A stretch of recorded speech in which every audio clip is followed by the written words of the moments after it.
Every room has a center, not the place where furniture is arranged, but where emotions quietly gather. The bed is rarely questioned. It waits, receives, holds weight without comment. At night, it listens. In the morning, it releases. Yet somehow, it remembers more than the people who lie on it. Unfinished conversations, interrupted dreams, moments that never reached closure. The bed does not speak, but it never forgets that IT looks ordinary. It feels neutral, yet it is always present when emotions lose their voice. The bed is introduced early in life as something simple, a place to rest, a surface designed for recovery. Sheets are straightened, pillows are arranged. The body is taught that this is where the day ends. No one explains that this is also where thoughts begin. Over time, the bed becomes a quiet participant. It absorbs the outline of a body night after night. It learns the curve of shoulders pulled inward, the tension held in the jaw, the stillness that comes when exhaustion pretends to be peace. The bed does not judge the posture. It adjusts. Here, the mind lowers its guard. The distractions of daylight loosen. What remains is what could not be carried any longer. Regret settles into the mattress. Longing folds itself beneath the spine. Questions that found no space during the day finally arrive. The bed becomes familiar not because it is comfortable, but because it is consistent. It stays when people leave. It remains unchanged while relationships shift, ambitions fade, identities fracture and rebuild. It witnesses laughter that fades quickly and silence that stretches for years. People rarely notice when the bed transitions from furniture into emotional territory. It happens quietly. One sleepless night, one tear pressed into a pillow, one moment staring at the ceiling, realizing that something important was never said. From that moment, the bed is no longer neutral. It holds presence. It carries atmosphere. It becomes a container for what could not be resolved elsewhere. The body recognizes this before the mind does. That is why lying down sometimes feels heavier than standing up. Nothing becomes meaningful all at once. It happens through repetition, through return. The emotional charge of the bed does not come from a single dramatic event. It is built slowly through habits that repeat and moments that remain incomplete.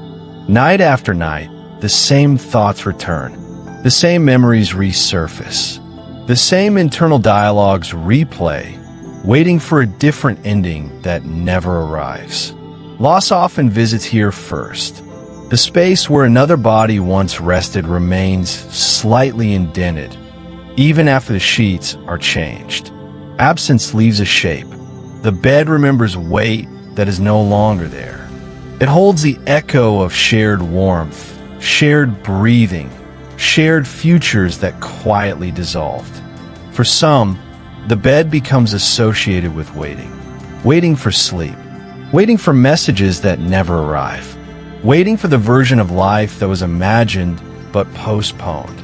In this waiting, the bed absorbs anticipation that turns into disappointment. For others, the bed becomes the only place where emotions are allowed to surface. During the day, performance is required. Strength is expected. Composure is rewarded.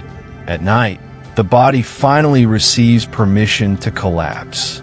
The bed becomes the only witness to unfiltered truth. Trauma, too, finds its way here. Not always through nightmares, but through restlessness, through the inability to feel safe while lying still, through muscles that refuse to release even when the room is quiet. Over time, the bed collects these moments, not as memories with clear timelines, but as emotional residue, a layered accumulation of nights, that never fully ended and mornings that never fully began. This is how the bed becomes charged, not by one story, but by many unresolved ones sharing the same surface. The mind remembers through places, through textures, through repetition. Human memory does not exist only in the brain.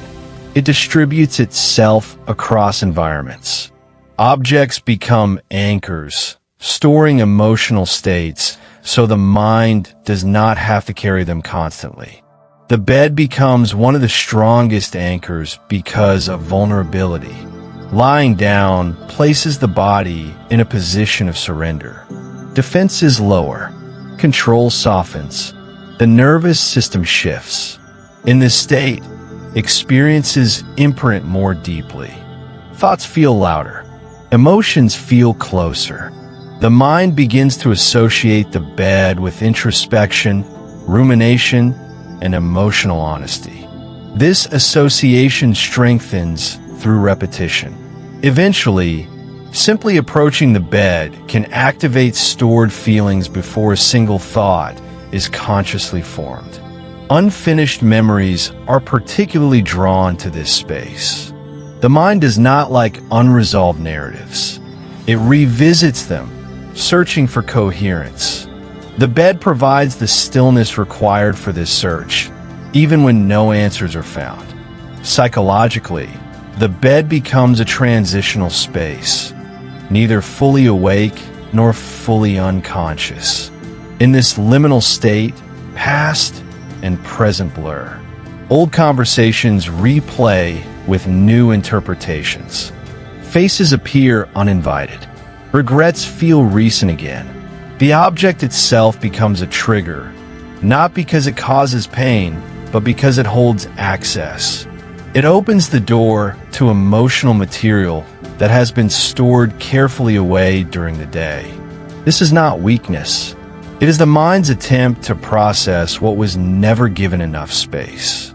The bed simply becomes the place where the mind feels allowed to remember. Some silences are avoided, not because they are loud, but because they are honest. Many people resist bedtime without realizing why. Screens stay on longer. Sleep is delayed. Exhaustion is preferred over stillness. The bed represents a confrontation with what has been postponed.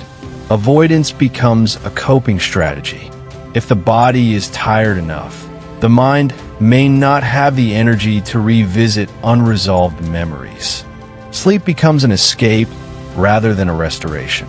There's also fear of vulnerability. To lie down is to stop performing, to stop explaining, to stop being useful. In that pause, identity feels less defined. Questions surface without answers to follow. The bed holds moments of emotional exposure that were never witnessed by anyone else. Tears shed in darkness. Thoughts that were never spoken. Decisions that were never made. This privacy makes the space both safe and threatening. People often blame insomnia, discomfort, or routine. Rarely is the emotional weight acknowledged. Rarely is it recognized that the bed is not causing distress, but revealing it. Avoidance protects, temporarily. It keeps unfinished memories suspended. But suspension does not erase them. It simply delays their return. The bed waits, patient, unmoving. It does not demand attention. It only responds when approached. Nothing changes dramatically. Awareness arrives quietly. At some point, there is a shift, not a breakthrough, not healing, just a recognition. The realization that the heaviness felt while lying down does not belong entirely to the present moment. The bed becomes seen differently, not as an enemy, not as a comfort, but as a mirror, a surface reflecting emotional states that have been carried silently for years. This awareness does not solve anything. It does not resolve unfinished memories, but it introduces distance. The feelings are still present, but they are no longer confusing. They're contextualized. The bed is understood as a container, not a cause. A witness, not a source. This understanding softens resistance. The mind stops fighting the presence of emotion and starts acknowledging its origin. There's a quiet dignity in this moment. The bed remains the same. The memories remain unfinished, but the relationship to them shifts slightly. Curiosity replaces fear. Observation replaces avoidance. The body rests differently when it feels understood. Muscles release a fraction more. Breathing deepens slightly. Not because pain has disappeared, but because it has been recognized. This is not closure. It is orientation. The bed continues to hold what it always has, but it is no longer misunderstood. Nothing is fixed. Nothing is erased. Something is accepted. Healing does not arrive as resolution. It arrives as coexistence. The bed remains a place where unfinished memories surface, but they are no longer interpreted as threats. The mind learns that remembering is not the same as reliving, that emotions can be present without taking control, that rest does not require forgetting. The bed becomes integrated into emotional life rather than avoided or idealized. It is allowed to be what it is, a place of vulnerability, reflection, and imperfect rest. Unfinished memories do not disappear. They soften through familiarity. Their edges blur. They lose urgency, not because they are solved, but because they are no longer resisted. The bed continues to witness nights of quiet sadness and moments of peace that arrive without explanation. It holds both without preference. In the morning, the bed releases the body back into movement. It keeps what was left behind. It waits for return. It does not demand gratitude. It does not ask for acknowledgement. It simply remains, holding what could not be carried elsewhere, until it no longer needs to be held so tightly. And even then, the bed stays.